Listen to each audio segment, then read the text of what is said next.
হাই friends, মই শ্ৰং চেনেলত সম্প্ৰচাৰিত থকা বকুল ধাৰাবাহিকখনৰ আজিৰ খণ্ডটো চাবলৈ বহুত বেছি ভাল লাগিব। কিয়নো আজিৰ খণ্ডটোত ইন্দ্ৰই আমৰ জুচৰ লগত মেডিচিন মিহলাই চন্দনৰ খুৰীয়েকক খাবলৈ দিব, খোৱাৰ পিছত পেট বেয়া হৈ চন্দনৰ খুৰীয়েকৰ অৱস্থা বেয়া হ'ব।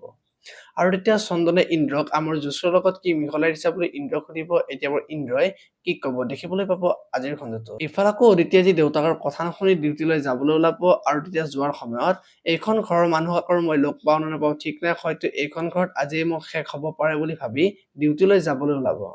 আৰু তেতিয়া মন্দিৰে অদিতিয়ে দেউতাৰ কথা নুশুনি আজিও ডিউটিলৈ গ'ল বুলি ভাবি দেউতাকৰ আগত অদিতিৰ বিষয়ে বেয়াকৈ কথা লগোৱা দেখিবলৈ পাব। এতিয়া দেউতাকে অদিতিৰ ঘৰত আৰু থাকিবলৈ নিদিব নেকি দেখিবলৈ পাব আজিৰ খণ্ডটোত। আনফালে আকৌ দৰিকাৰ যে বাহিৰত পঢ়া সপোনটো যে পূৰণ নহ'ব সেই কথাখিনি মাকে ক'ব, আৰু তেতিয়া দৰিকাই কিয় বুলি সুধিব। আৰু তেতিয়া দেউতাকে যে পঢ়াৰ সলনি যে বিয়াৰহে কথা ভাবিছে সেই কথাখিনি মাকে দৰিকাৰ আগত ক'ব।